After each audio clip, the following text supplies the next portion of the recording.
Hello, everybody. Just want to test everything because we setting the studio back up. Just making sure the cord is not in y'all way. Put that up there. Make sure we good.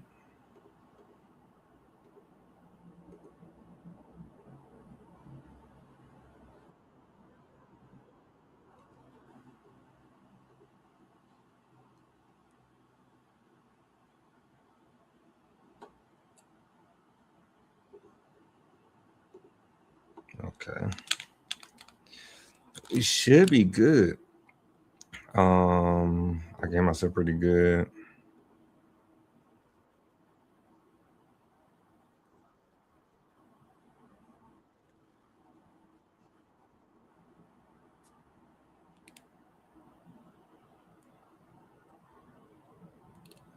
Still gotta get this stuff right. I gotta get the lighting right. That's just something on my end.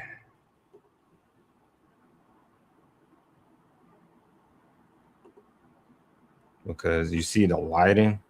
If I'm just talking to y'all see the way the lighting keeps changing. I want to fix that. I don't want the lighting to keep switching like that. And it keeps doing that for some reason. I don't know why it does that. So I will fix that hopefully by next live screen. Because when we have a clear screen, a better scream, um, we look good, feel good, be good. So before I get started, we are going to talk about something from Shio. If you don't know what Shio is, I'm going to explain what Shio is, and then explain this important document they put together, actually, which I feel would be helpful. It's funny because I'll be like, dang, if I had this information, what would I do with it? And I never just looked at these documents or information because if you're it's really helpful. Like I said, if you're in school and you're navigating, you're probably good with your institution. If you're not good with your school and institution, this could come off as like something you might feel is not as important, right? So let's do our don't know what this is, but let's do our what is it called, guys? Let's do our disclaimer. That's why I was like, what is it called?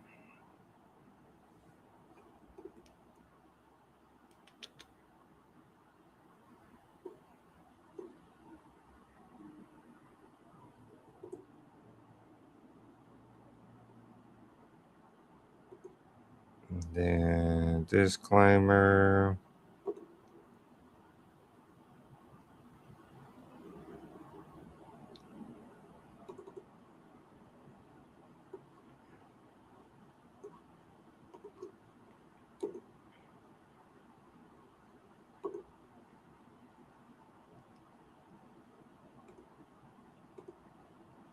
Until we took a few days off. Disclaimer: the videos presented here are for informational purposes only, and therefore, if you are to choose to attend the institution, please do your own research and consult with a specialist at the institution you are interested in. I am not a financial aid specialist, academic advisor, or representing any institution. Speaking on behalf of Creator, Henry is only speaking from his experience.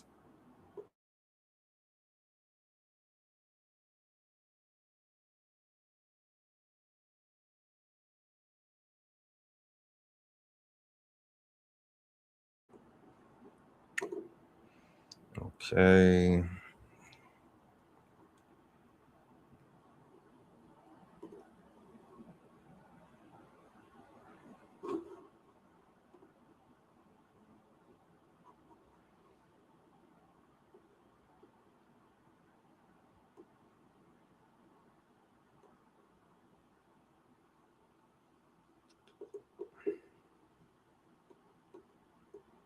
So,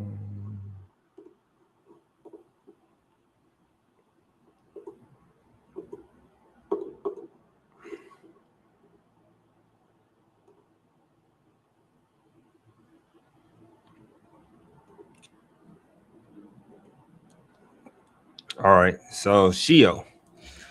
What is a SHIO and why does it matter to me? Right?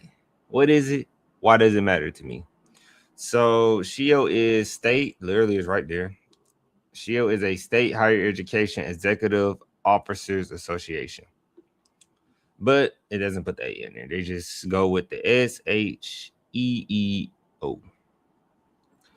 And I was even like, shoot, they asked me what SHIO is. Is it valuable? Is it important? Do I even know what it means? So let me put my stuff over because I'm blocking my monitor to a certain extent where I can see. Oh, drop TV. Oh no. Okay. Then I need to. When I say guys setting up a studio, it's not as simple as it looks. Trying to make sure you're comfortable, you can move and do everything you need to do. The boy already like, man, I might need a bigger this. I might need this. I might. But I'm good on that. So their vision, as you can see, their vision right here. They said they're together with its members. SHIO will promote an environment that values higher education, which is really important, of course, and its role in ensuring the equitable education of all Americans, regardless of race, ethnicity, gender, or social economic factors. So, like they said, they want to make it accessible essentially to everyone. That's their goal, to make sure that you have access to higher education. Now, that seems simple. That seems like, oh my goodness, tomorrow doesn't change. This doesn't change my life. But they have a document and many other powerful resources that will help you, like, as I say, prepare for college, know what to expect, know how to navigate. There's so many resources out there, guys, that I'm presenting to you. But as I always said, like, I might not have done this much extensive research, which was, as we could say,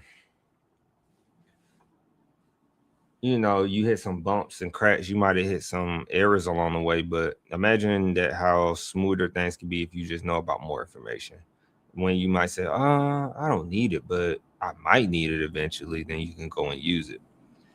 And then they said their mission is, we aim to achieve our vision by equipping state higher education executive officers and their staffs with the tools to effectively advance the value of higher education, promoting public policies and academic practice that enable Americans to achieve success in the 21st century, and serving as an advocate for state higher education leadership.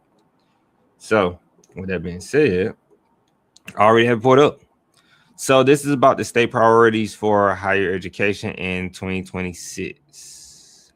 2026, So if you keep wondering what I'm looking at, I have a basketball game on, but I think the game is over, frankly. I don't have the remote over here with me. I got the remote this time. They got a minute left. They down by like 7, 6.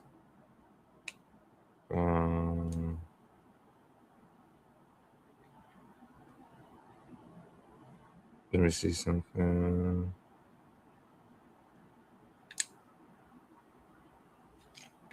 If they end up coming back and winning, I definitely just didn't want to tune into that and not be distracted. So, state priorities for higher education in 2026. These are the authors, the wonderful people who put this together. So you're probably wondering, state priorities for higher education in 2026. So what are the state priorities? At first, I didn't know. I thought it was not going to be that important, as you can see.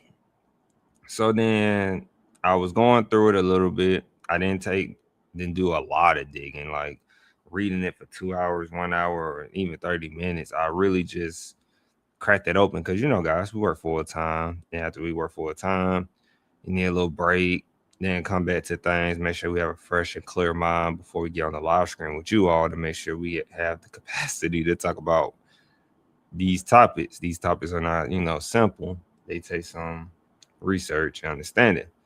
So As you see here, they have the top 10 state priorities in the index right here for higher education. These are the top 10 state priorities. At first, I was looking for the state, and then I remember like SHIO is literally state higher education. So I thought I was gonna break it down by state. I was like, "Ooh, this your state." And so as we keep going, they talk about the introduction. We're gonna read the introduction, literally this introduction, and then it look like I need to zoom in for y'all a little bit.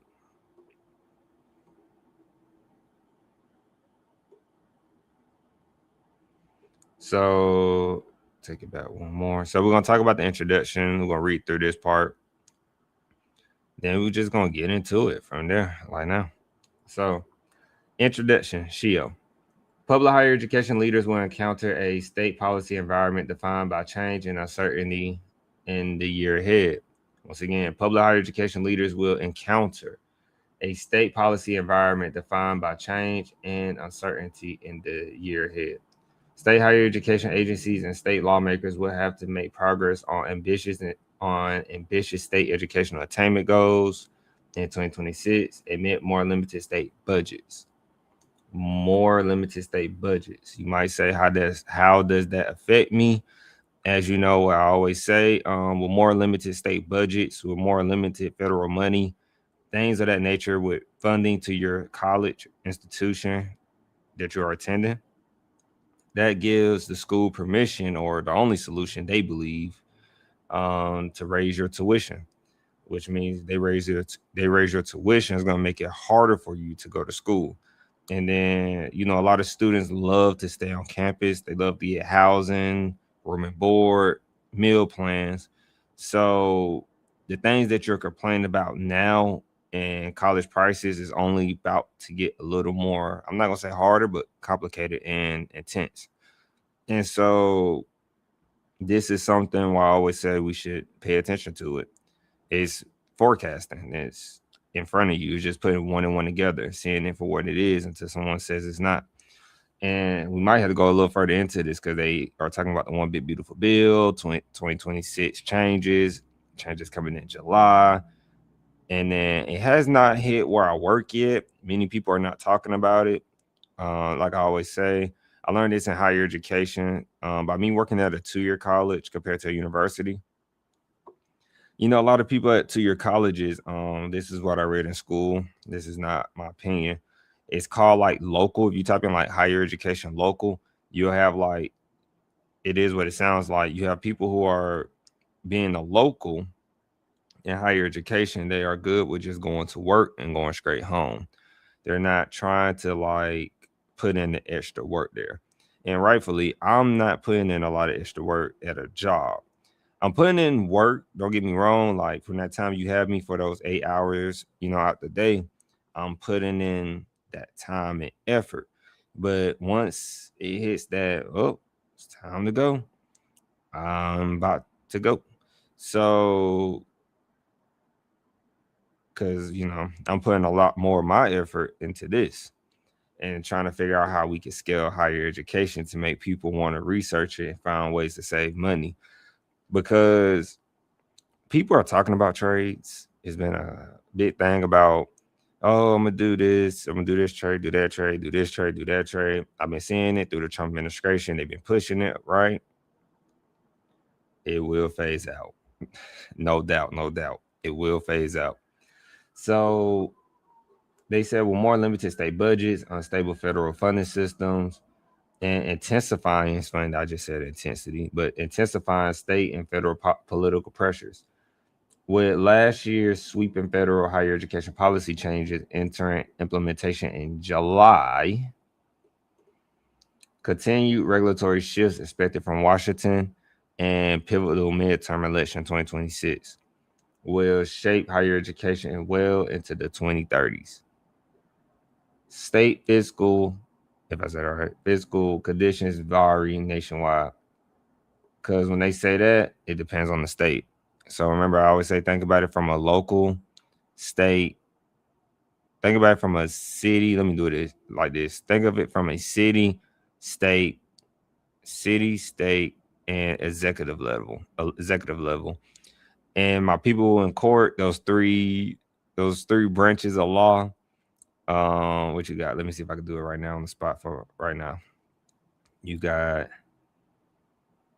legislative, judicial, and executive. I believe that's how it go. Somebody will correct me on that. I believe that's how it go. It'd be like name the three level of branches. I'd be like, but I believe that's how it go. But same concept. City, state, executive. But it says, but the record state budget slurpus. That gotta be slurpus. Yeah, slurpus is. I see that word in supply a lot. Should I say that right? Yeah, they just put an ES on it. Talking about surpluses. Surpluses that mark the first half of the 2020s have given way to softening. That's what this freaking stuff do to you. Makes you feel so dehydrated.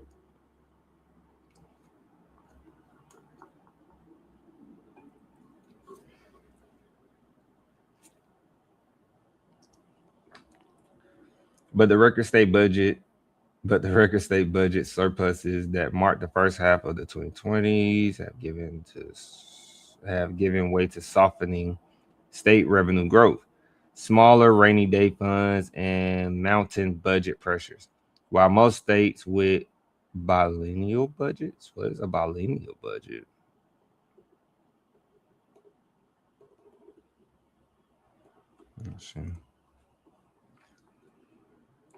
I hope I said that right. Biennial, I think it's biennial budget. Biennial budgeting is a system where budgets are planned, approved, and acted for a 2-year period instead of annually. Okay. But while most states with biennial budgets will not craft budgets in 2025, those with budget sessions will likely have to make difficult choices and trade-offs. This year will also present a new physical landscape for state policymakers due to the passage of the One Big Beautiful Bill. As states began planning for budgets with decreased federal Medicaid and SNAP funding, alongside narrow tax bases in some states stemming from OBB's changes to the federal tax code,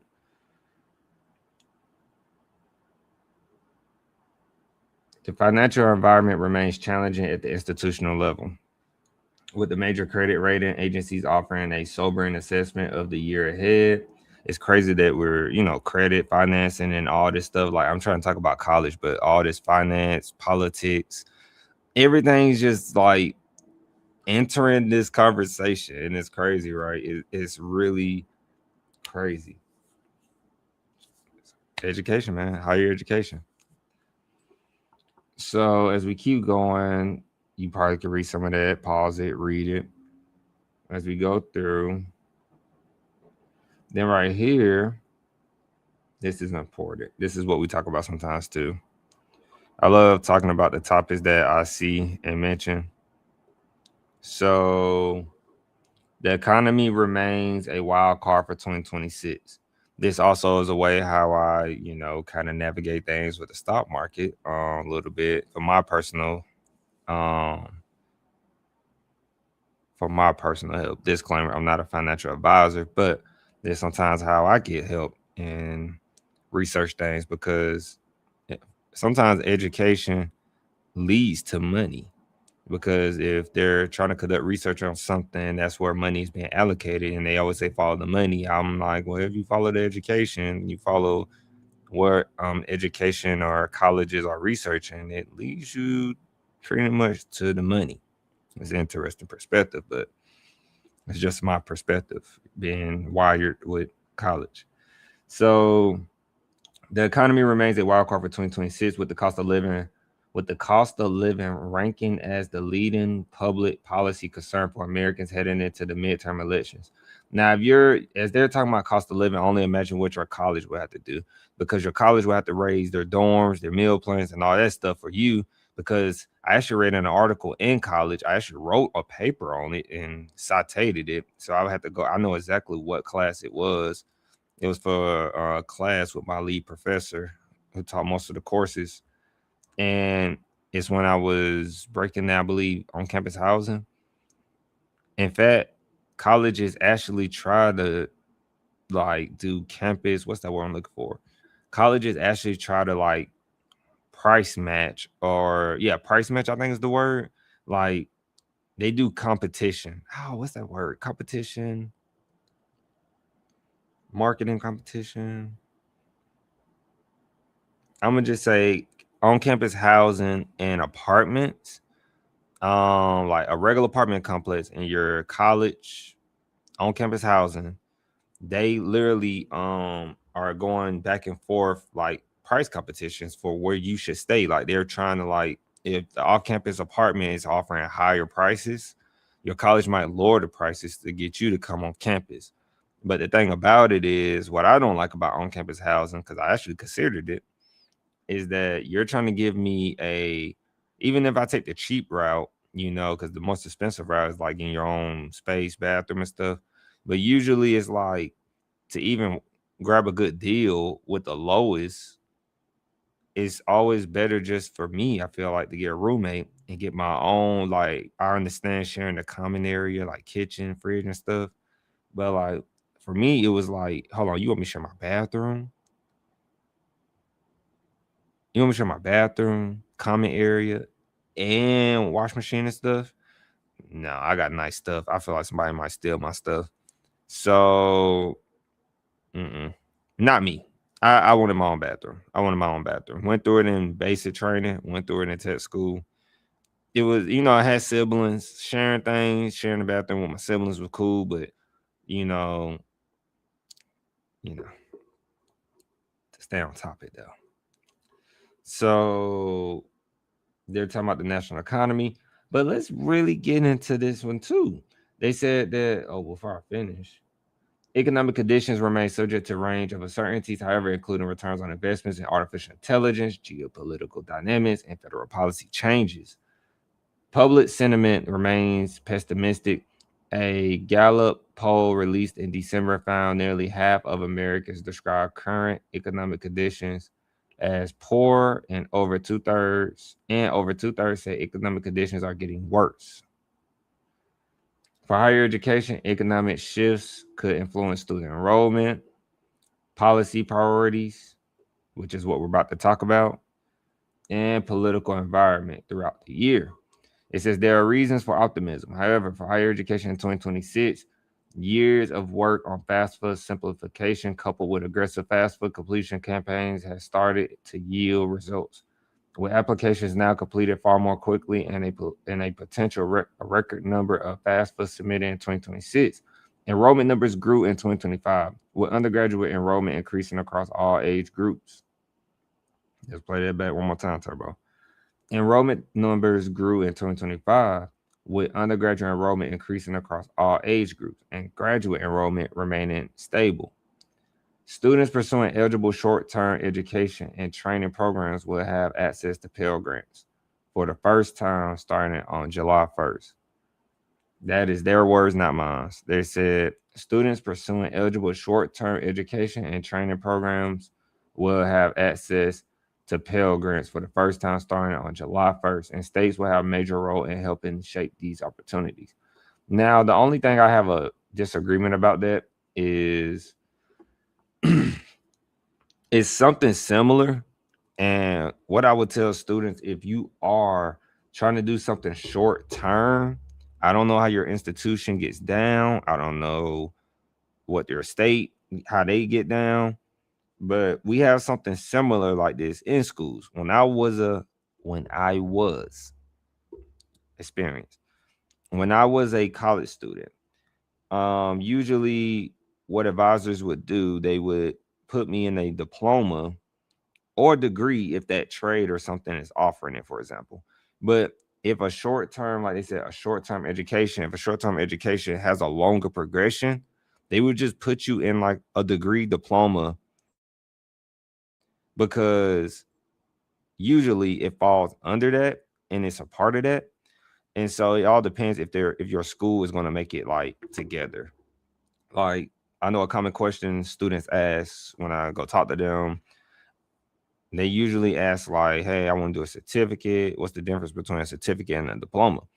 The difference between a diploma and a certificate is a certificate, a diploma is all your certificates usually stacked together into one, usually. And so, yeah, you might not see, like, for example, some classes you take, you might not see a certificate for it because that it just might be that one class. So you can't make a certificate for one class. You can, but in most cases they'll just throw like 3 or 4 classes in there too, because one class really can't get you a certificate. So that's a common question, right? Like something that's simple knowledge that can help you and give you more help with your financial aid, of course. And of course, just follow with your financial aid specialist. Ask them at your institution.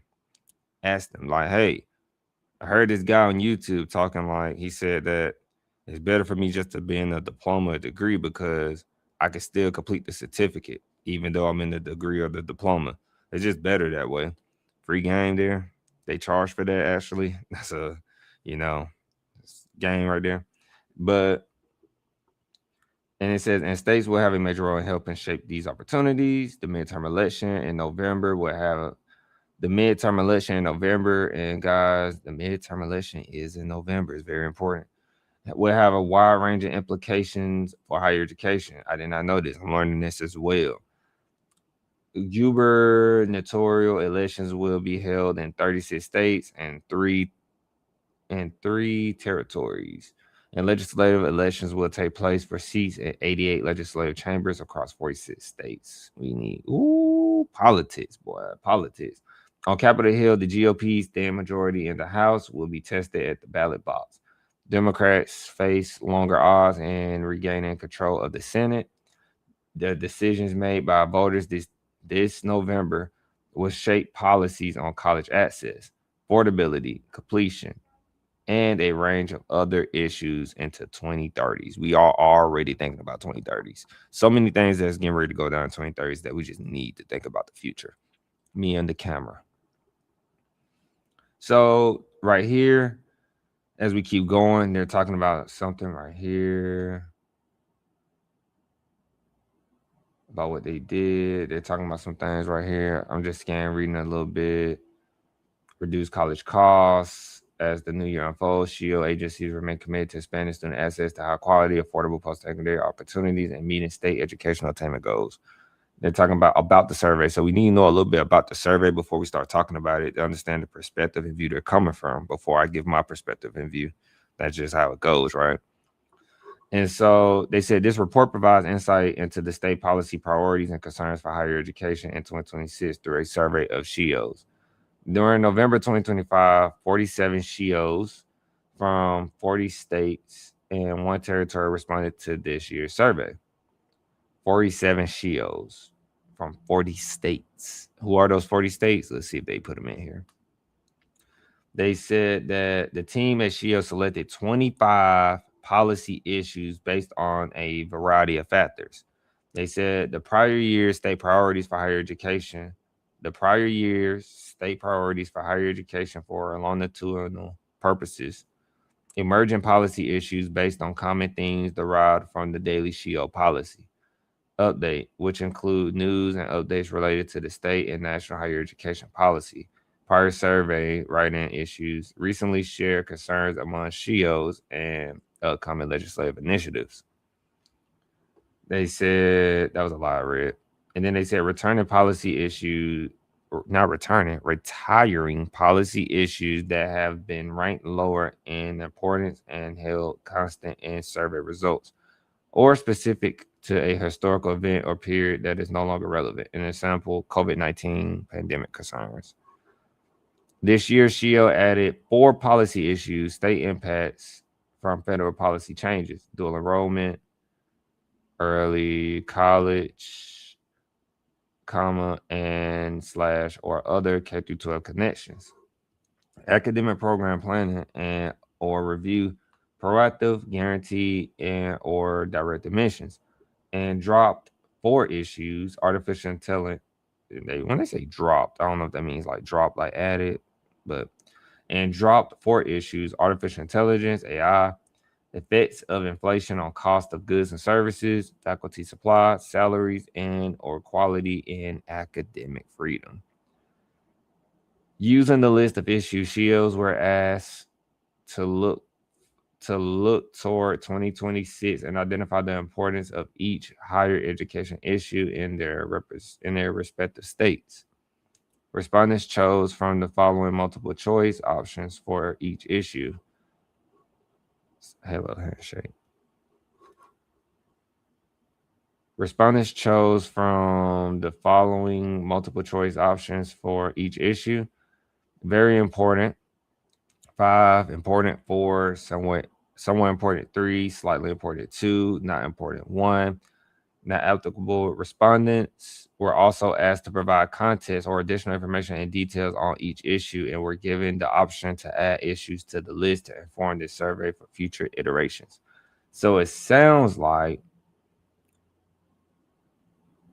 the respondents, I believe the respondents were SHIO, the respondents was literally a survey because if I go back and read, and if I understood this correctly, 47 SHIOs from 40 states and 1 territory responded to this year's survey. So, and we just seen the ranking. So it says SHIO staff highlights the top 10 state priorities for higher education by ranking issues according to their average score, not including zeros. The 10 issues with the highest average score are outlined below in addition. 2 honorable mention issues are also included. A table showing the percentage of respondents who selected each importance category or no rank appears in the appendix for this support. So they got the summary of results. We're gonna read that, and we should be able to get into it right here. So, summary of results. States face numerous important higher education policy issues each year. States face, with certain topics consistently among the top priorities for policymakers, while others represent emergent or receding public policy concerns. College affordability, for example.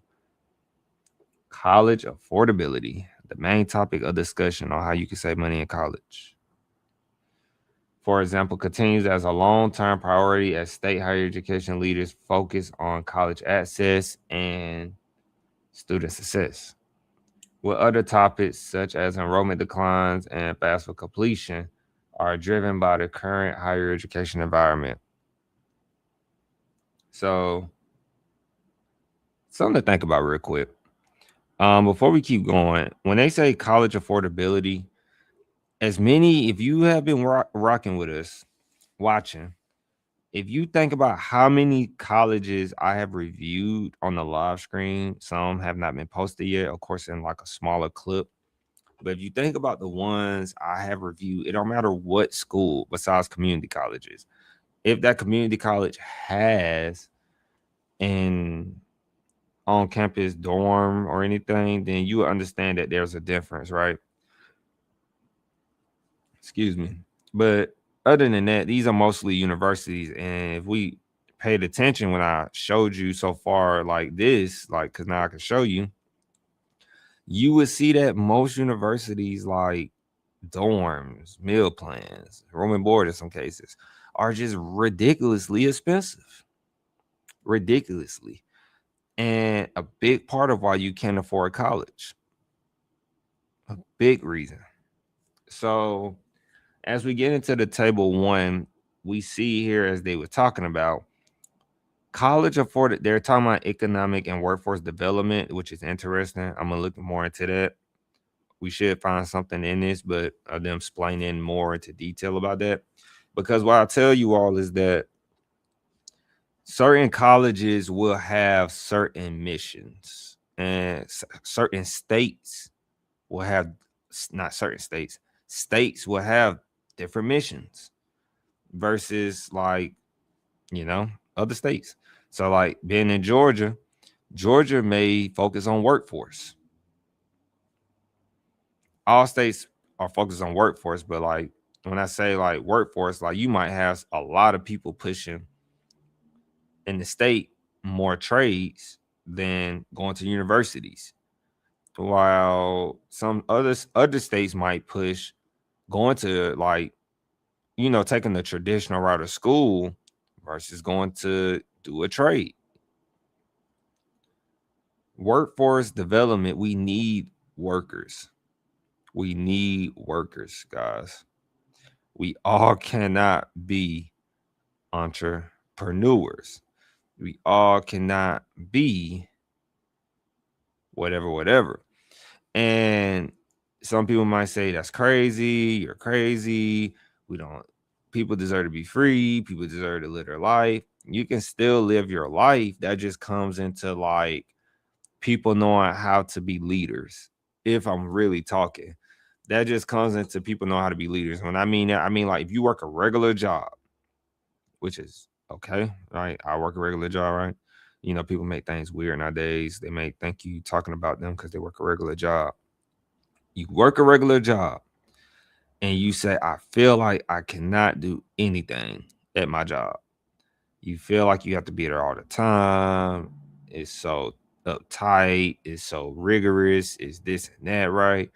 That's just sometimes a job don't know how to run things efficiently and smoothly. It's like playing sports because I play sports and I love sports. Sometimes people think sports teams who are the best does rigorous things to be the best. In most cases, sports teams that win, at least, like if you ever been on a winning team in sports, for my sports people out there, it does not take much to win.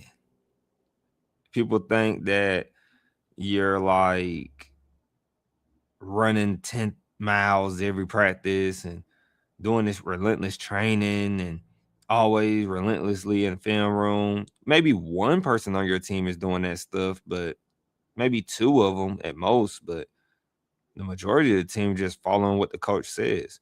Because when you build, that's why this word systems is being overly used. That word has been saturated officially in my terms. When you have a system is another word for, to me, a culture. And so when you don't have a culture at your job and you just go to work and leave, or you don't have these, then we say systems, and you don't have a system built in based off your culture, now you're going to run into a problem. What does that mean? When I played sports, we had a culture of losing. When I was in high school, it was a culture of losing. So after the freshman year, my freshman year, we had a culture of losing, right? So we had to learn how to win and rebuild a culture, which was hard because leadership kept changing. And so when your leadership keeps changing, the culture keeps changing, and you have no identity of who you are, which means if you don't have no identity of who you are, then you have no system to put in place because your system is based on your identity, essentially. And so this is just simple, like breaking it down, and it goes in any aspect environment of what you work in or do. It don't matter if you're a business owner, it don't matter if you working a job. You're going to have a team one day if you are a business owner. So you need to understand what is your cultural identity, what is the culture that you're building, which separates every college that we here see. They have a culture, then they have, mission, vision, whatever, but culture, then they put their system in place, which is one of the reasons why I love working at a community college. But is this community college do they have systems? Are they organized? Which is one of the things I hate when I'm doing interviews because I can't see it for myself. I have to wait till I do the job and find out. So that just goes back to economic and workforce development. It should make you want to work more. It should make you be like, oh, maybe I should look at a job and say, do I like these people? I know we hear it, but when you break it down, like, like that's why I feel like a sidebar. If I was a recruiter or anything, I would just recruit players who fit the culture. I'm not going to recruit a player who does not fit the culture. If the player does not fit the culture, if the player is like, I want to score 30 points, I'm not a team player, you should not go play for Villanova, for example. Hopefully they watch me and be like, you should become be a recruiter. You shouldn't play for Villanova because they don't play that type of basketball. They're going to play team basketball. Everybody on their team might have 10 points. You got 12 players on the roster. So easily, if every player on there could get double figures, that's like what, 10 times 12, for example, if you playing 12 people, that's like what, 120, I think. Showing off my math skills a little bit. Let me see.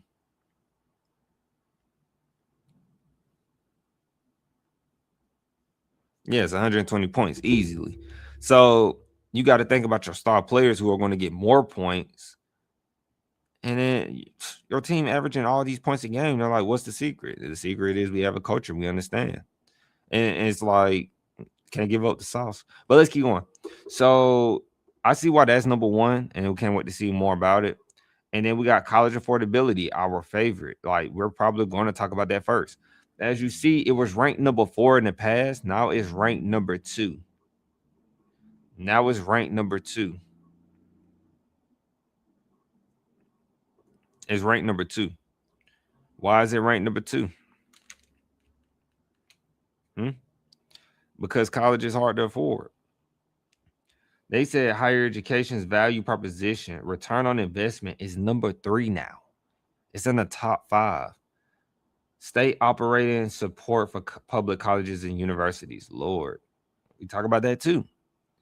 If you avoid, so I'm going to put some in perspective. If you avoid these, I'm not going to talk about economic and workforce development right now because I want to learn more about it myself before I start speaking. But speaking of bad. But if you look at college affordability, higher education value proposition, proposition, return on investment, state operating support for public college and university. If you look into these 3 simply just by watching this video and made it this far, you're going to save money easily. That simple. You're going to save money. That simple. It's that simple. Because if you understand what college affordability is and the main reason why people cannot afford college, you have to reverse engineer your mind when you're going to college. If you can reverse engineer going to college and understand the real value and how to go to college, then you're going to save money in college. Dang, that's a bar. Because if I could have, all right, let me say this. If I had access to all the research I learned in graduate school and knew the mindset I had about confirming like everybody's in student loan debt because of staying on campus, high tuition prices, blah, blah, blah, blah. And I learned like, okay, what school has, it's something like Mark Cuban did. What school has the best business program or perceived to have the best business program, right? And who has the lowest prices, and who has like the best connections? Because they say college is all about connections. So who has the best tuition prices for me? Who has the best program for me in addition? And then who has the best connection so when I graduate, I can step into a job? And then when you say connections, it's like, think about it. If this school is low in pricing, just giving game. If this school is low in pricing, like I know 1-2-year school, for example, sidebar, Wait Tech Community College. If I said that right, shout out to them. They have a partnership with Eli Lilly, for example. So if I want to work at Eli Lilly, I need to go to that school because they have a partnership with them, which means somebody who works in that school knows somebody at Eli Lilly that can get me a job at Eli Lilly. It's kind of like, y'all know I love the stock market. It's kind of like, don't buy a stock or invest in a company because somebody else is doing it. You have to understand what the company does and you need to have your belief in it. It's the same way of going to college. Don't go to college because your homegirl or homeboy is going to that college because they might not know why they're going to that college. And so when you learn why you're going to your college and you believe in the culture of your college, that's who you are going to become eventually. If you believe in it, that's why I said it's so weird for people. It's so weird for people to support a college they never went to. And I don't even get mad at colleges because it's like, if they're that green, that's why I say shout out to the marketing team at universities, because like if someone is that green and naive to invest in the college and they don't understand the value of that college or the reason of that college and the culture they built at that college, That's your fault. And it's your money.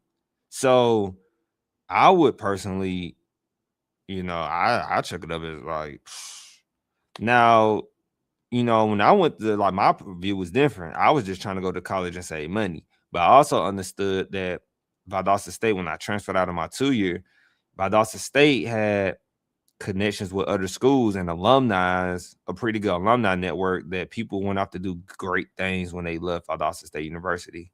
And I knew I was going to get a job and keep a job. I knew that simply. Just looking at some information, seeing some people who graduated from there. Like I was just like you, going on YouTube, didn't know how to look properly, but YouTube and just figuring it out. And then I said, like, notice that I went to every school I went to, I was in a different city. That was my goal. I did not want to stay in one city and go to college, because this might be some game for you too. I did not want to go to one city. I didn't want to stay in one city and go to college all through my educational journey, because then I'm only trapped to work in that particular city. Being from Columbus, Georgia, I have, of course, a few connections to work at places if I ever had to go back because of where I went to school. Now, I went to school at Valdosta, so if I ever had to go to Valdosta for some reason to work, I got connections there because I went to the school. If I ever have to go work somewhere in the Atlanta area, I went to a school that is respected to the Atlanta area. So now I have these 3 locations where I can look for job opportunity. 2 are in like pretty small places, but 1 is in a pretty big place, right? So that's how you want to be strategic when you look at through this, right? So let's get into it, man. You just can't put this in no book. You just can't put this in no book. You just can't. So I think, honestly, I think we're gonna focus on the top 5. I know we said top 10, but it's just getting interesting. It's just getting interesting. So ranking, we spoke on the top 5. So they got college completion and student success. They have state impacts from federal policy changes.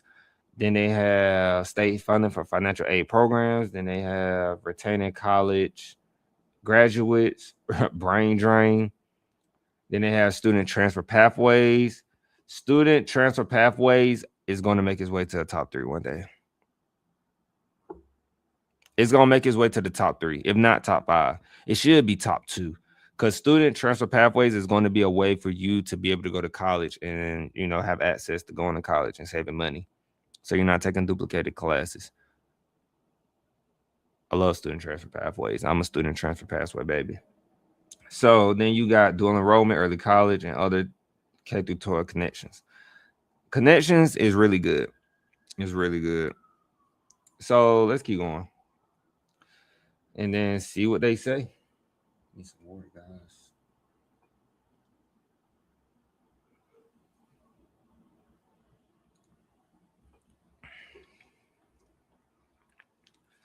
So the economic and workforce development reclaims its spot as top priority. So are they gonna talk about the next one? All right, yeah. So perfect. So they said right here, economic workforce reclaims its spot as the top priority for state higher education policy in 2026. And remember, guys, the people that probably wrote this and put a lot of effort into this are probably doctors. Got their doctoral and stuff too. They might not have it, but most of the time they do. But economic workforce development reclaims its spot as the top priority for state higher education policy in 2026, replacing state operating support for public colleges and universities, which fell to the 4th place. Since 2024,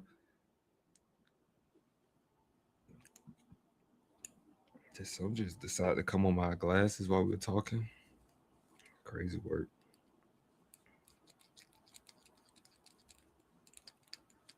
Some of my glasses, they would interrupt you at the weirdest time when you're locking in. Lock in. What we used to say back then. Like, I'm always saying back then, like when I was in school, like I just say focus. People say lock in, but I think it's focus now. Just need to focus. Just focus. Ooh. All right. Sorry about that. So it says right here, which fell to fourth place since 2024, the top 5 issues have shifted. However, the average score of 4.77 is the highest average score ever observed for any state higher education policy issue in the state priority series, meaning that nearly all SHIELDs rank economic and workforce development is very important. So they're talking about the rankings, whoopty whoop. And then we already went through some of this. They're saying economic workforce is number 1, college affordability is number 2, state impacts, right? So let's actually get into it right here. The top 10 state priorities for higher education. So let's see, we got people dropping in. So economic and workforce development. Remember, I said this is pretty important. If it's number 1, it has to be something right important. Do I think it should be number 1? I don't know. I'm gonna find out. And maybe I don't understand it fully. But I'll tell you one thing. Every definitely community colleges and universities, they have this specific job in their institution. Like you can work for the college doing this. So let's see what it entails.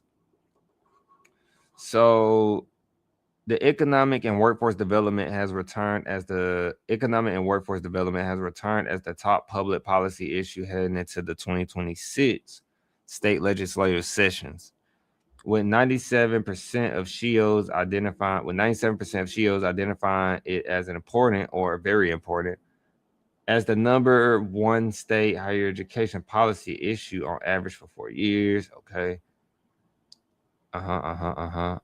So the Georgetown University Center of Education and Workforce projects a growing skills shortage. The Georgetown University Center on Education and Workforce projects a growing skills shortage in critical occupations as credentialed retirees outpace younger workers entering labor market with comparable qualifications. Through 2032, the United States needs over 5 million. Through 2032, I bet people like, bro, we don't care, bro. It's 2025. It's 2026. I'm telling you. This is how recessions happen. This is how crises happen. Same thing a little bit, but it's how these things happen. Through 2032, they said the United States needs over 5 million additional workers with education and training beyond high school. 4.5 million of whom will need to hold at least a bachelor's degree. Now, remember, they were just talking about that you don't need a bachelor's degree. And, education and training, right? Beyond high school. But essentially, 4.5 million of whom would need to hold at least a bachelor's degree. So in order to do jobs in the future, this is what they're really saying. To hold a job in the future, you're going to need a bachelor's degree. Or you're going to be over here with me trying to make content, or you're going to be over here with me again and enlisting in the military. We don't need you don't need a bachelor. You don't need a associate's degree to join the military, at least right now. You never know. They might say you need a degree, but I don't think it'll ever happen. That's just theoretical. Very slim chance because you really don't, but you never know. Guys, this is serious business. You probably won't catch this until after. You might say, dang, but you'll tell the next person so they would know. And I know it's not the most funnest, but sometimes the best information is not about always being fun. This is what winners look like. If you want to save money in college, this is how you're going to save money in college. Because this is not media. This is media, but these are the facts. This is a credible, respected place. This is something that these people are doing research. How many YouTubers have you ever heard spoke on SHIO? None. And they swear they know about the workforce and economic data or whatever they're always pulling from. But there are different perspectives to everything. And that's why it's so important to go to college, because you have to look at everything from a different perspective. This is based on the educational perspective, right? You have to go to college. We need more workers. Somebody might bring it up from a financial perspective that we need more loans and blah, blah, blah, blah, blah. Somebody might bring it up from a psychology perspective, and the psychology why it's not happening. happening. So if you put all these people together who do research, my goodness, you got the secret, essentially, the closest thing to it. It's important. So while enrollment projections remain uncertain for 2026, because a lot of enrollment numbers have been declining. Why? Because usually a college affordability. If people can't afford to go to college, why am I going to go to college? Because I'll tell you right now, if you can't afford to go to college, you need to work and take like 1 or 2 classes per semester. Be a part-time student until you are able, you start making enough money, and you definitely started 2-year and then bridge to a 4-year under the articulation agreement, because once again, when you get your associate's degree, that sets you up to get a job. And that's why some people get complacent. They're like, I'm getting really good jobs with just my associate's degree. And you can be like some people. It's a strategy. Some people say, well, I got my associates until I need my bachelor's. Until I need my bachelor's, I'm going to just keep working with my associates, then go back and get my bachelor's. Because some people are that disciplined. When they need to go get a bachelor's, they'll go get it. And then when they get the bachelor's, they're like, well, when I get paid, not paid, when I guess meet that next level opportunity, I will get my master's when I need to get it. Some people are on a need basis, not like I just need to get it. So, and then they talked about other conditions that serve opportunities to promote post-high school credentialing. I know it's credential, but credentialing. There you go.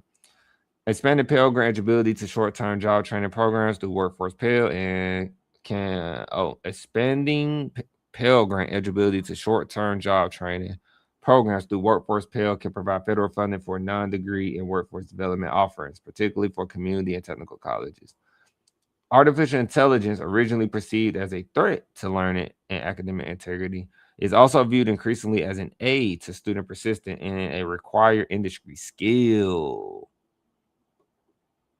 So remember, if you don't use AI, you're kind of behind.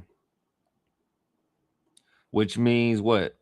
If they're saying AI is a required skill for my people out there who invest, that means you need to be investing in some potential financial, like you need to go find you a nuclear ETF, nuclear energy ETF, because artificial intelligence, for example,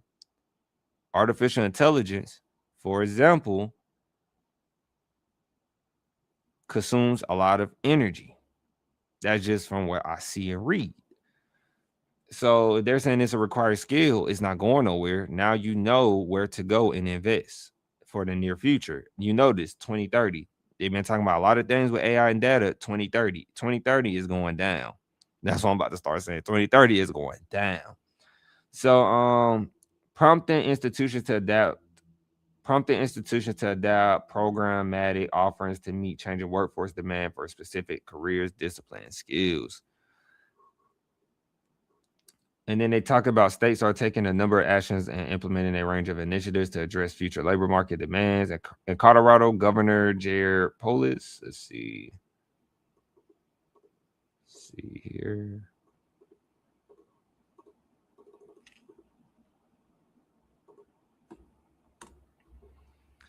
Governor of Colorado, never heard of him, but he is the governor of Colorado. He has a lot of power. He has a lot of power on the colleges. I don't know how the Colorado gets down for higher ed, but he has a lot of power. This guy right here, he got it. So Jared Polis is an American politician and businessman serving as the 43rd governor of Colorado. He's been there since 2019. And apparently it said Colorado Governor Jared Polis on Tina Peters' case. You can't give the president the headspace on this. And I think, I'm not sure the comment entails. But they talking about something else. They ain't got nothing to do with this, what they talking about. All right. So let's go back to this. But Colorado Governor Jared Polis recently released a proposal to merge the state's post-secondary and workforce agencies to increase the state's capacity for workforce development across the membership. SHIELDS continue to focus on partnerships with key institutional employers, state, and federal partners For example, state and system higher education offices are increasing their outreach to labor and workforce agencies and initiating more collaboration with business communities. So if you are a business owner, right, or businesses, they are trying to collaborate with colleges. Colleges are trying to collaborate with businesses. Why? Because it's just so important to boost the workforce. Okay, so that was exactly what I thought. But we need workers.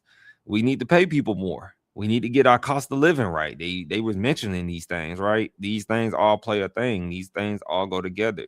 Because it once again, you know, proud American in the United States Air Force. But if Americans can't afford insurance, if Americans can't afford to eat, if Americans can't afford to live like they want to, even while working a regular job, why the world would they want to work a regular job? So it's just something that sparks curiosity, something that sparks pessimism or being pessimistic about the future, because that is going to, a shortage is never good. Do I know the proper term and word for these things? No. Did I take like the craziest economics class? I took macro. So it just don't sound good. It doesn't look good. Let's go to college affordability, baby. We in here. So college affordability issue number 2. In our favorite topic that we talk about. Should have just did this. We got to talk about this one, and then I'm not gonna lie, I might have to talk about this tomorrow. Not tomorrow, but Thursday.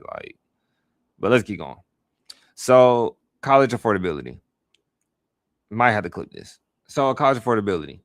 The importance of college affordability among survey respondents jumped from the 6th most important issue to the 2nd most important issue. College affordability remains at the center of many states. Conversations surrounding college access, completion, and postgraduate success. States have long served a primary role in ensuring affordable post-secondary opportunities through the provision of operating support appropriations to institutions that enable public institutions to charge lower tuition rates, and through targeted financial aid programs. Both sources of support have remained steady or increased in recent years, resulting in lower net costs of attendance for students. The increased focus on college affordability among SHIELs is reflected in the wide range of state policies and legislative priorities targeting student affordability and the cost of college that were proposed or enacted in 2025. At least 20 states considered legislation to create or expand statewide promise free college programs. In the most recent year of data available, 33 states indicated that they had instituted a tuition freeze and or limit in at least one sector of public education in the past 5 years. So they said in the most recent year of data available, 33 states indicated they have instituted a tuition freeze. I don't know how true that is. I don't know what the schools, but that's what they say. I haven't seen many schools do that because they said 33 states is 50 states in the world, 50 states in the United States. But how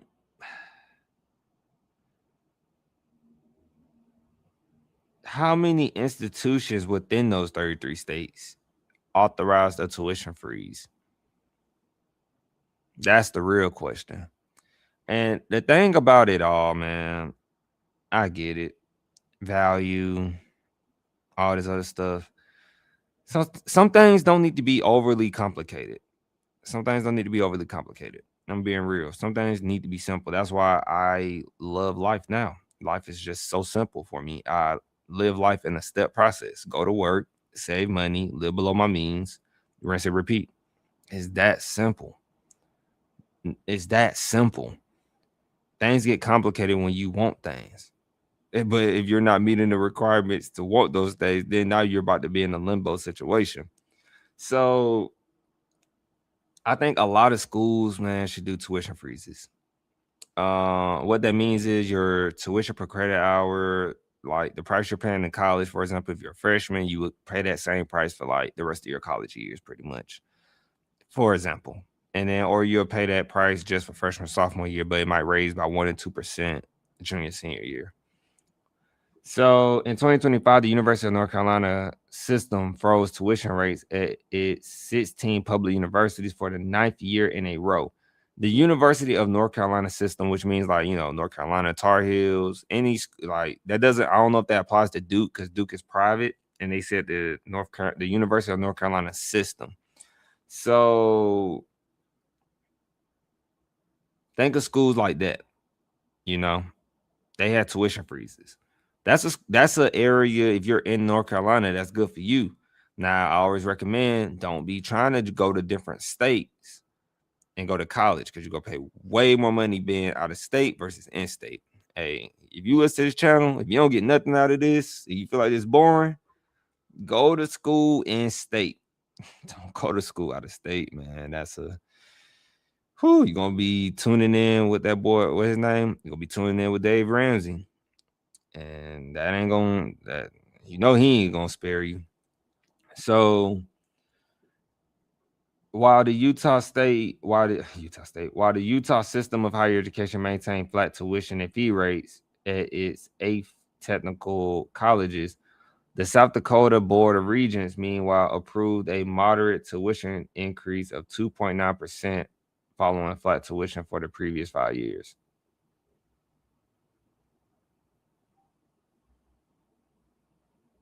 Yeah. So South Dakota Board of Regents, meanwhile, approved a moderate tuition increase of 2.9%, which means just add 2.9% onto your tuition.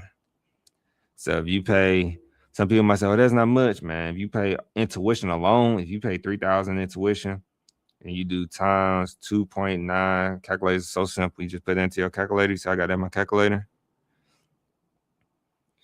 87. That is right, 87.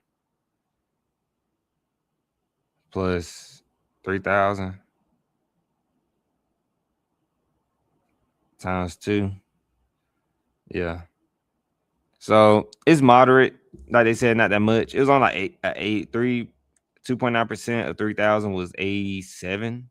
That's why I had got on the calculator. And so not nothing crazy, but over the stretch of 4 years, 5 years of students, 87 on, man, they making hand over feet. I don't know. That's what they decided, but that's in South Dakota. And then despite the positive trends in state support for affordable post-secondary education, roughly half of adults disagree that students can attain. Roughly half of adults disagree that students can attain a high quality post-secondary education that is also affordable. Half of adults disagree. While 62% cite the cost of attending post-secondary education as the main reason students do not enroll in or complete post-secondary education, states will need to address these concerns to ensure that affordable post-secondary pathways are available to students as part of post-secondary pathways are available to students as part of broader efforts to meet economic development and workforce priorities. What does that mean? Favorite part. Might have to clip this part. It means that states are not either. I don't know who to call out on this one, but states and the colleges within those states, those college institutions, are not being honest with you. If you are a person like me, similar situation, and you were going to college and you're like just going to college and pretty much nobody knows us, we're unknown, they're not being honest with you.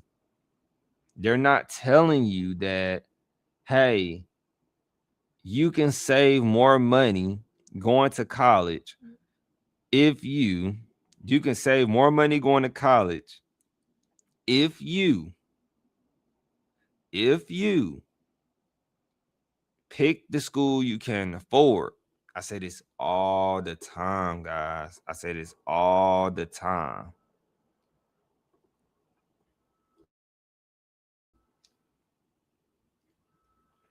I say this all the time.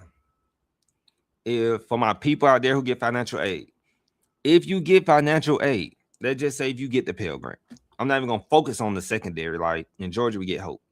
Just always have to mention that. People get another one that's similar to our like hope. If you are a Pell Grant alone, depending on how much you qualify for, the max is like, I always say 7,000. It's like 7,000 something, but I'm gonna say the max is 7,000. Divide that by 2, and that's how much money you have, which is 3,500. You need to go to a school where you stay off campus. You do not get housing, meal plan, or nothing. It's only tuition. You need to go to an institution that is $3,500 and less. If you go over 3,500, you're going to pay the difference of that. Because I did it at my university. When it went over that, I had to cough up a little money if needed. Why am I telling you this? If a lot of people understood that, they will go. A lot of more people could go to college. Everybody can't go to the big Ivies. Everybody can't go to a big school. I'm coming from experience based on my situation. I just went to schools that I could afford to get a quality education. And then it's up to me to keep advancing myself as a person to make sure I get the best education ever. And the best education I got, honestly, is based on my environment, growing up in poverty. Like that was the best education I got. I learned things about how to communicate to people who have quick tempers, who could hurt you just by you looking at them. Similar to what Jay-Z said, like that's real. We're living in environments like that. So I couldn't get that in no regular education. So when I went to college, I just got a lot better. I didn't need to go to the best school. Now, the best schools will put me in position with some high-level people who view money and things of that nature and life and things of nature in a whole nother perspective and, vision. Higher level, right? So now I'm in a situation trying to get to the higher level. We are trying to get to the higher level if you're watching this. So you have to remember that when you're going to college, man. Like everything's about pricing. Everything's about knowing. If colleges push this narrative more, if colleges watch this YouTube video or this live stream and they say, oh, that's a good idea, maybe we should have a workshop at our college and force students to come in a way that shows them that, hey, you might, if you are a financial aid student getting this much money, because you have a lot of people that qualify for financial aid, and then people who are paying out of pocket that, look, this is how much our school is, and we give you honest, like, yes, some schools are going to lose students, but you'd be surprised what people take on if they know the reality of it.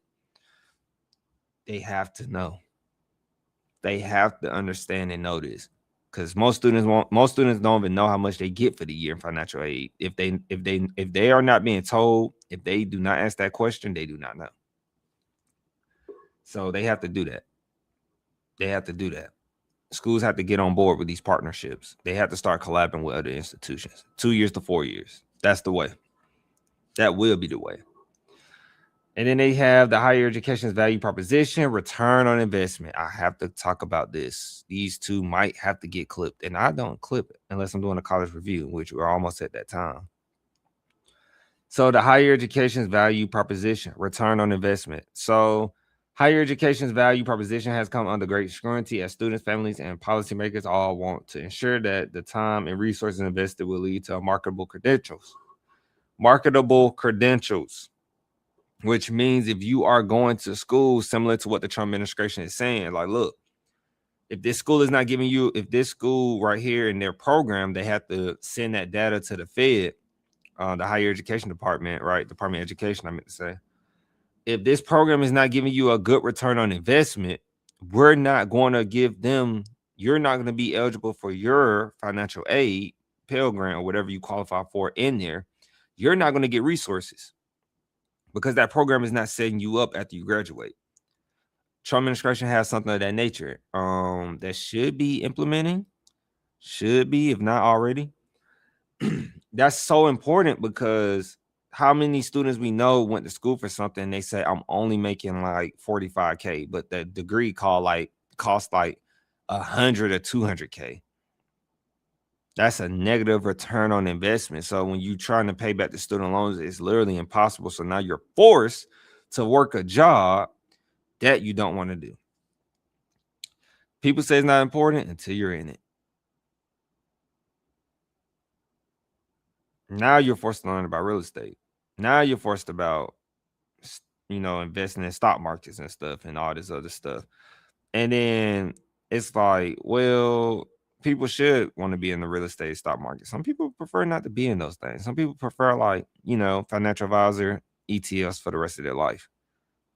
But now they're required to learn the stock market, like learn real estate. Delay families, delay buying like a piece of property, a house, for the kid. We are in a reverse time right now. We're not in the times where you can go to school for little to nothing, work, and we are in a very complicated, advanced, reverse engineered time. Like the things, if an older person tells you one thing, you might just have to think about it and say, I got to do the opposite of that, most likely, because the cost is just not the same no more. You just have to know that, though. That's not something you're going to read. You just have to know that. So recent research by the Federal Reserve Bank of New York indicates that a college degree remains a strong investment for most students, which is very good. But remember, media is telling you that the stigma on these YouTubers and all these fake content creators who think they know about college, all these fake people never been to college, saying that a college degree is not valuable. These are for those people. These are for those people who are misleading you, telling you that college is not worth it. If I didn't go to college right now, I would still be in poverty. It's that simple. If I didn't go to college, because why? The information that I got in college alone, all the books I used, all the papers I wrote, all that stuff I took serious instead of just hurry up trying to turn in a 70 or 60, percent paper to my instructor. I got that stuff for life. I know how to research and find information for life. Real information, real research that you can't get off a YouTube channel. You can't get from a Google certificate. Shout out to Google, but something you can't get from a Google certificate. Real information. You feel me? Real information. So like, don't tell me a college degree is not important when I got people at the Federal Reserve Bank of New York. You feel me? The Federal Reserve Bank of New York. And sometimes you have to let people know, like, this education is real. Like Federal Reserve Bank. Do you know what that is? I don't even know what that is, really. It's a book I need to read from a person I watch on YouTube. They live right now. But who talk about stocks? The Federal Reserve Bank in New York. Look at this. Basic research. Look at this. Look, explain. Explain that. Explain what they do. Explain what they do. How much money in that? What they do. Explain. AI, tell me something. I need some real quick, AI. See, I'm using my AI skills that I learned on the job. At my job. That I went to college for. So look, the Federal Reserve Bank of New York, the New York Fed, is a vital part of the United States Central Bank, executing monetary policy, supervising banks, and providing financial services, nobly managing the Fed's open market desk for buying and selling securities, overseeing the U.S. gold reserves, and handling foreign exchange, making it crucial for the United States and global financial stability in its large second district. Don't tell me it's not important to go to college. These people who are talking about buying securities, gold, and everything else under the sun is saying that, hey, recent research by the Federal Reserve Bank of New York indicates that a college degree remains a strong investment for most students. Over the last 3 decades, a college degree has consistently yielded annual returns of between 12 to 13%. Now, it's not a percent that you like, but that's 12, 13% you didn't have before. you know, like I said, you can work a regular job with no degree, but your progression is going to be very hard. I just got my master's. I'm eligible to go for a higher level job if I want to now. So I'm about to increase my pay by such and such with the years and experience I have. That's the value of a college degree. But remember, I started at a 2-year, bridge to a 4-year. And I saved myself a ton of money because I want you to do that. That's not solely about me. That's about you. You can do that too. But you have to understand the real narrative. Media is intended to throw your perception off. The way life works, and it has always been like this. This is nothing new. This has been the thing since back then. The way media works, if you're not educated, it's kind of like that video we watched. We did that review on that a lot of people liked on the live screen. If you don't do the proper education yourself, media is just giving you what they have to give you to keep you where they want you. And that's not theory, that's just factual. It's in research. It's literally research. People write about it. It's like, it's so simple. But if you don't research about it, if you don't read, take a little, like literally 10 to 5 minutes just to look for something. Or like when you're in college, you come across so many articles, credible. Like shout out to the college library.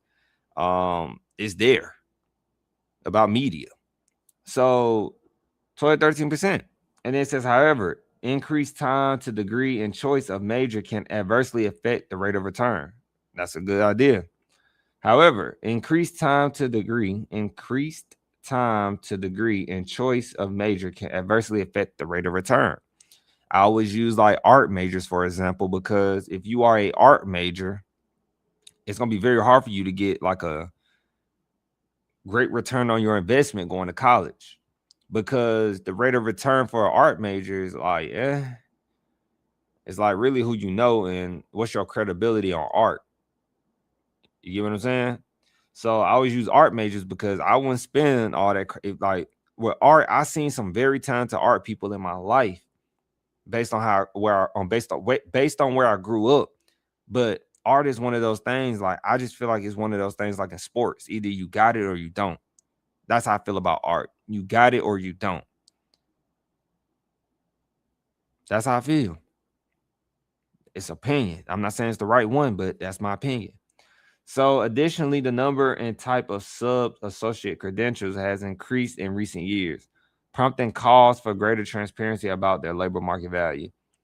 States have been active in providing greater transparency for policymakers, taxpayers, students, and families.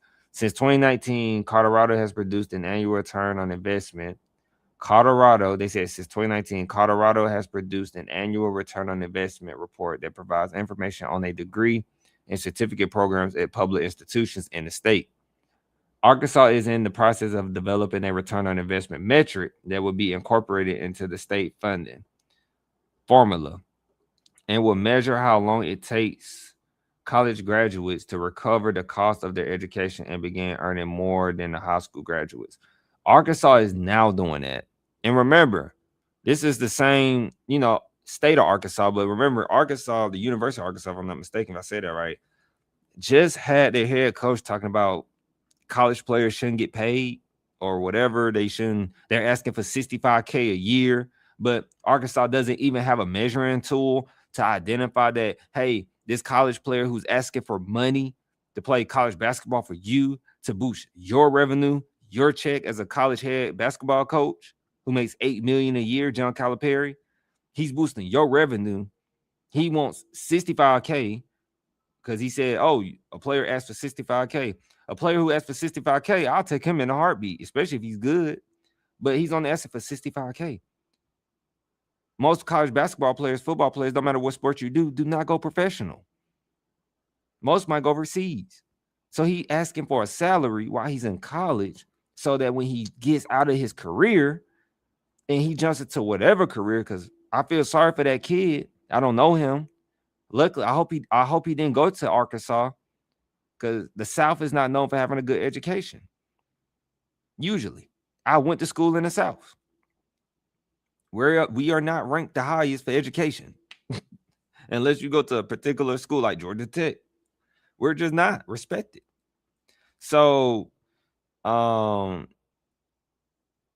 asking for 65K, if that kid would have had me on their side negotiating that 65K, I would have said, what's the return on investment if I go to your college and get what's the return on investment if I go to your college? Like, how much money would I make potentially if I do this major, do this job? Can you give me those connections? Can you give me some data? Because that's what I'm looking for. And I'm looking at it like, oh, I'm supposed to make this. That's only So yeah, I need 65K. This is gonna help me jumpstart my life after I'm done playing basketball with you. You know? But that's where we at in these times. I think this is pretty good. I love that right there. I'm definitely clipping a return on investment, college affordability. I got some content. I love that. So now we're gonna do our college review because now we are on stable Wi-Fi. We was on stable Wi-Fi in the hotel, but now we are on Wi-Fi that is pretty good. Let me see how we look. Right quick, my people. Now, excuse me. College scorecard. Do I have a college on here I want to look at?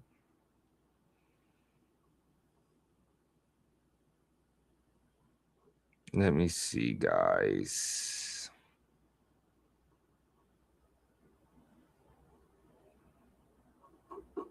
Do I have a college? I think I've seen a college I wanted to speak about.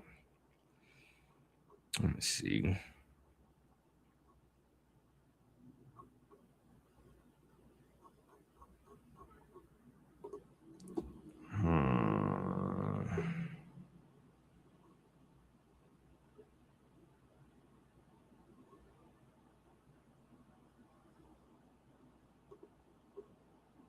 Let me see.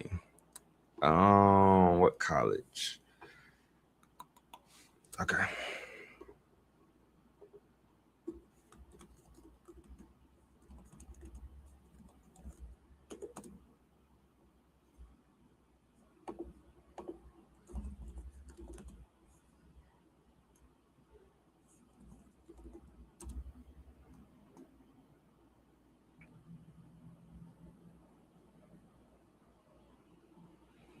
I don't know.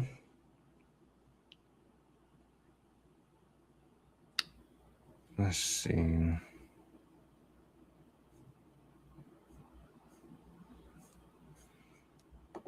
I think I'm gonna switch it up on this one.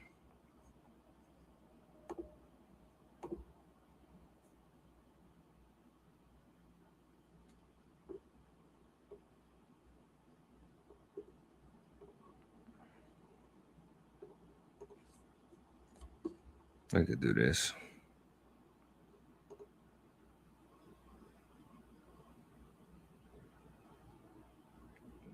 That's right.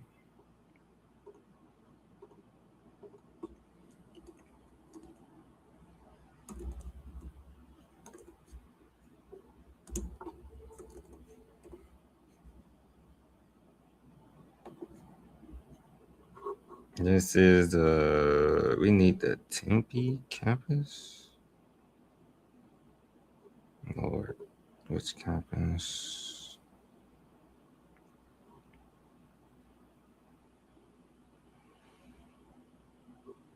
They usually tell you the main campus, not telling that. Oh, there you go.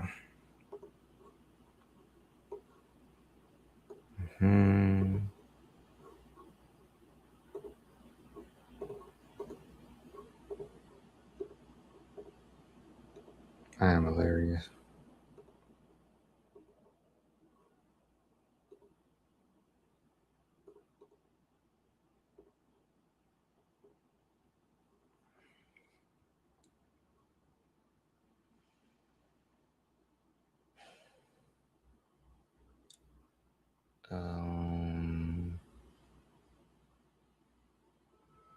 It's usually something else we have up here, and I really can't think what we have up here usually. But it's okay though. We'll figure it out as we go. All right. Arizona State University. As you know me, I like to open up the website. Do it like this. So we're going to talk about Arizona State University, ASU year in review. For my people out there who go to the Arizona State University. They said they are top 10, repeatedly ranked number 1 for innovation, sustainability, and global impact. Number 2 in the United States for employability. Number 3 in the United States for first year experiences. First year experiences, really? All right.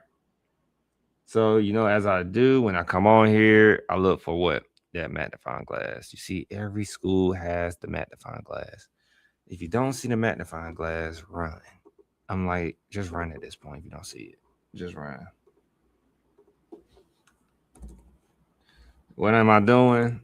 Showing you that, look, the computer already know. That's all I need to know. That's all I need to know. Where is it?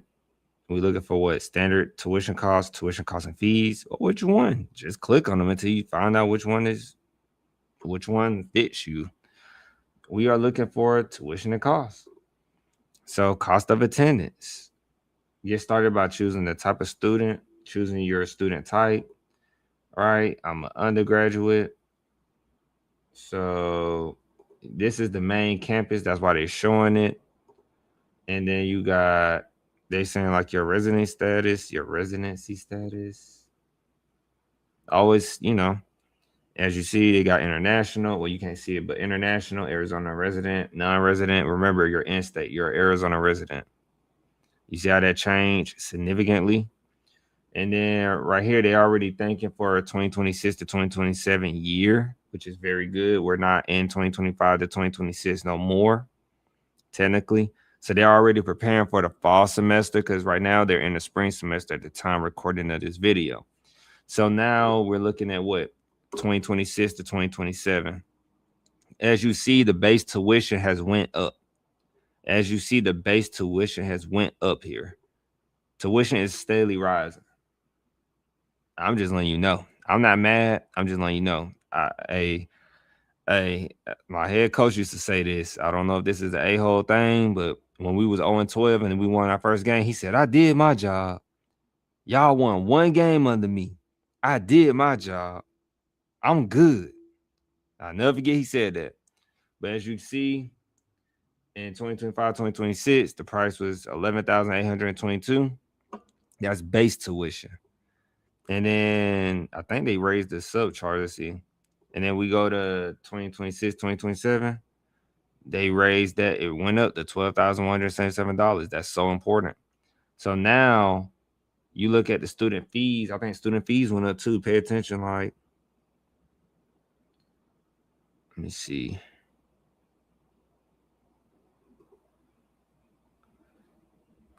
Yeah, student fees went up. They raised the student fees to $807. Watch that housing and food. Housing and food is about $11,473. Housing was $10,000. Food was $6,000. Or housing pretty much almost $7,000. Food is now $7,346. Housing is now $11,473. These are going up. You better stay off campus. So this is what they're saying the base tuition is. I don't know if this base tuition is for the year or, it's not really. But let's see, did they specify cost of attendance for the year? They didn't say. Oh, yeah, academic year. Had a moment. So this is for the year. So, of course, you're going to divide that by 2. So let's go. So Arizona State University campus, the Emerson. This is on the main campus pretty much. And then they're 4-year. Oh, they have 65,000 students pretty much. I just like to round it. Can't hurt. They have 65,000 students, undergraduate students. They're 4-year. They're public. They are in a large. Are they a large city? Let's see. They're in the city. They're large, and then it's a Hispanic serving institution. So if you are, of course, Hispanic, Latina, Latino, and so shout out to you. This institution is catered to you to be more accessible to you to make you feel more included. So as we keep going, they have a graduation rate of 67%, which is very good. That's over the 58% mark. So 67% of the time you're going to graduate from this institution. Now they have an average annual cost of $13,670. Now I tell students this is based on financial aid if you get financial aid. And I always assumed, as a student myself, I always assumed I was getting ready to pay this price. I always prepare for the worst, because when you prepare for the worst and you get the reality, things are just better for you. Things are just better when you prepare for the worst. So as you see, 1367, I'm just gonna say pretty much 14,000. But on the standard, as we just did before, it's $12,177. Now that's for the year, right? So if you divide, this is for the upcoming fall semester. Now, if you do 12,177 divided by 2, because fall and spring semester, you're looking at what? $6,000, $6,088.50. So remember what I said earlier. If you are a Pell Grant student who is getting the max 7,000 for the year, you divide that by 2, that's 3,500. You're still going to need about $3,000 to go to this school with financial aid. And so they raised it up. They said about 14,000, but that doesn't even include your fees. Actually, that's just your base tuition alone. You have to include these fees. They're already factoring in meal plans and everything, but I'm just factoring in your tuition. Remember to add your fees up as well to that. That was an estimate. So honestly, you could be looking at 7,000, because that's already 800 right there. So you could be looking at about 7,000 ish per semester.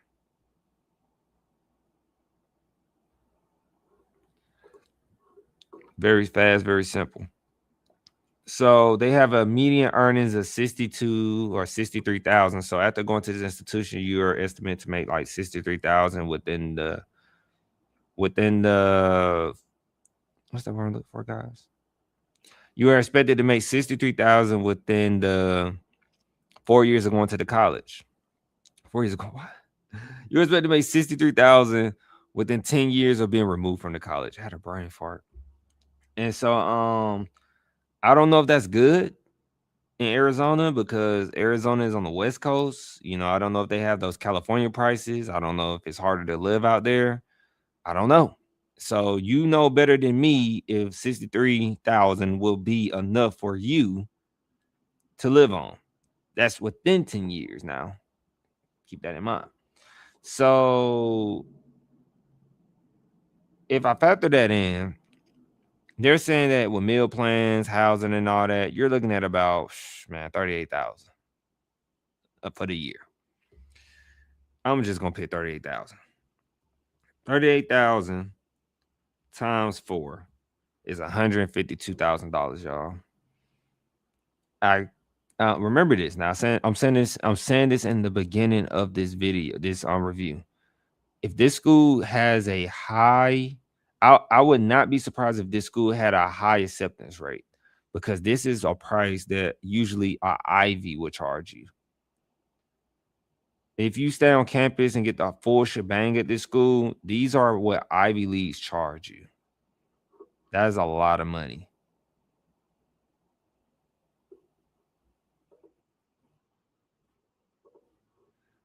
This is what they charge. This is very expensive. So I already know what this school gonna be. I already know they're gonna be on this list. I'm starting to get my review down pat too. So they have in the tuition alone, their tuition alone is like overly expensive, and then this is overly expensive too. Like I factored that in. But if both are just terrible, like the total price within 4 years, you already know what I'm about to say at the end of this review. So as we go to the cost, they have that broken down for you based on your family income and household. And so graduation rate, we spoke on that. Remember, students return 85% after their first year. That's really good. That's a B average. Financial aid and debt, which most people need to know, 29% of their students, pretty much 30% of their students get federal loans. They said that the median total debt after graduation is $19,500. That is based on financial aid. If you don't get financial aid, you're going to be like most people saying I have 200,000 or 100, pretty much 200,000 and above in student loan debt. This is based on financial aid. So typical earnings, they said that you have a 79% chance of making more than a high school graduate. And then they talk about the earnings again. I love how they keep putting the earnings in here. Remember, diversity. This is a Spanish serving institution. And if you are considering to go here and take a trip there, if you are fortunate enough to go to school out of state, take a trip to the institution, see how the campus looks for yourself. And then schedule a tour. I always do that. I think that's very important. It's something I didn't do. I think if I had actually took a tour at Valdosta State, it might would have changed my decision a little bit. But being in Georgia, guys, there's not really many colleges you can go to in Georgia that's like a highly caliber institution. So you got to make best with what you got sometimes. But take a tour, see if that school fits your culture needs. And then test scores and acceptance. And I said it before. I never reviewed this school, and I said it before. I said, if this school has a high acceptance rate, it's because nobody wants to go there and pay those prices. I said that in the beginning, and I was right. I feel good about that. Play it back. I'm going to put it in there. But they have a high acceptance rate. Why? Because their prices are crazy for no reason. But I think this school, I don't know. I think they're considered, are they a research institution or land grant? Let me see. They are a public research university, so they might be on this list. Let me see real quick.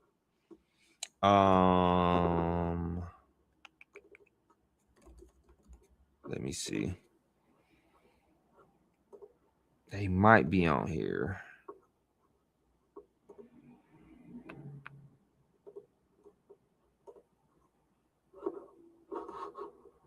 Nope.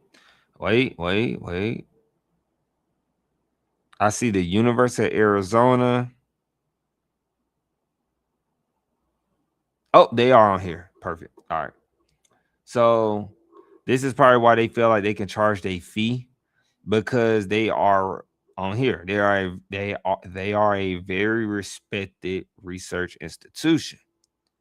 They are considered respected. I take some consideration into this a lot, because that means their research, like they said, contribute to scientific progress, economic development, security, and well-being. So that helps out a lot, because these are some prestigious institutions up here, right? Where, if you don't respect the list, this has nothing to do with, well, it might have something to do with political, but this is based on real research and data that students put their hard work ethics into. People we don't know about, who do real work out there. So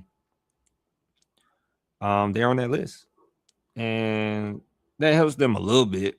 Like so a little tip, it raises their grade by 1. Like if they were an F, they'll be a D. If they're a D, it go to a C. If they were a B, they go to it helps raise the grade, because I see why you are charging your fee, but at the same time, you have to take some consideration that your prices are a little crazy. So, because like, for example, I could go to, if you are in Florida, you got the best advantage, because just saying, for example, like the University of Florida, what are they at? University of Florida has great tuition prices, for example. They're ranked at A. But if you are in Florida, that's really good. If you're not, So, but they said Arizona State University campus immersion. I hope I said it right. Immersion has an acceptance rate of 90%. Arizona State University campus immersion does not require admission test scores, SAT, ACT during application process, and does not recommend the students to provide them. So they don't care if you have SAT. They don't want your SAT, ACT scores essentially, and they have a 90% rate. That's almost an open admission to go to that school. So this school is ranked a D. It was ranked a F at first. Now it's ranked a D because they're on this respected list right here for research. The reason they are a D, if they want to clarify, I don't think they care right now. But if they want a higher grade, they can reach out. I always say that. That's gonna age well. Because they're charging, for one, their tuition and stuff went up a lot, like meal plans and everything went up. But alone their base tuition, as we said before, their base tuition is $12,000. And so alone off base tuition, a student easily is looking at, like, if you want to factor in the fees, but on base tuition alone, the student is looking at like $6,000 per semester. Your financial aid, if you get the max, if you are a financial aid student, you're only going to get $3,500 per semester because it's $7,000. So you're only going to get $3,500. It might be a little more, but I always just use $7,000. So then now your $3,500 paid for that one semester, which is like $6,000-ish because you got to divide this $12,000 by 2. So then now you still owe about $3,000 or $4,000 if you include the fees. That's what they don't tell you on the College Scorecard. So now you're a little upset at the school for the misinformation, I guess. So that's why I'm like, yeah, that's not good. I wouldn't transfer here. I would not transfer here. I personally just wouldn't transfer here. Did you know, Alice Marie said that, did you know that parents can opt their child/student out of Georgia Milestone? Originally the CRCT, crazy fact. No, I did not know that. And that's in Georgia. Did not know that. I remember taking that. Did not know that. So if you're in Georgia, guys, I believe this is Georgia, the whole state of Georgia. Everybody has to do this. But you can parents can opt their child out of that. I needed that when I was younger because I never saw the value in tests, at least that early. Never saw the value in it, but that's just me. Some people might say, yeah, we could tell you didn't value college or education. Not really. So that's it really for Arizona State University, guys. Hope you enjoyed the video. Hope you enjoyed the live stream. We had some good ones. I'm gonna clip some of this stuff up. That was very important. I feel like I got some other clips with Arkansas that I still haven't got to yet because I had to work over the weekend. Running off of, like, I haven't slept in. Probably won't need to sleep in, probably. And hopefully, I will see you guys. Today's Tuesday. I'll see you Thursday. I'll see you Friday. And then we just keep grinding. We keep going. And, share this with people. Share with people. Share with kids. Share with their parents. Share with staff, employment. Share with people who just need, because everybody needs their kid to go to college. I see oftentimes, real quick, I've seen a lot of, parents who have VP positions, president positions.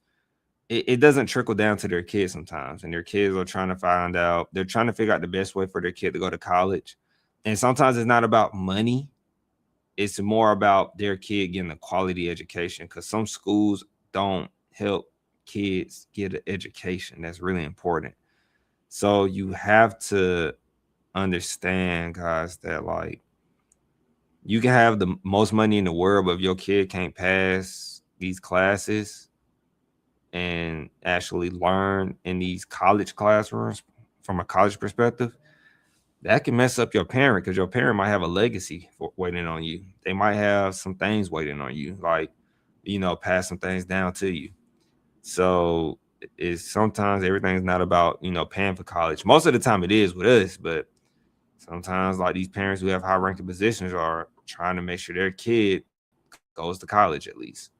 Like, my kid might not be able to go to the top-notch school, but I want them to have a college education, job, wife, and I want some grandbabies. That's what they always say. I want some grandbabies. Alice Marie 1519 says, yep, it was a test that determined which kids went to jail. Very sad. Huh? Oh, wow. That's a little dark. I appreciate that information. So that'll be all. See y'all Thursday. And I will make sure to get these clips out to you so we can have some small clips to watch. Peace, chicken grease.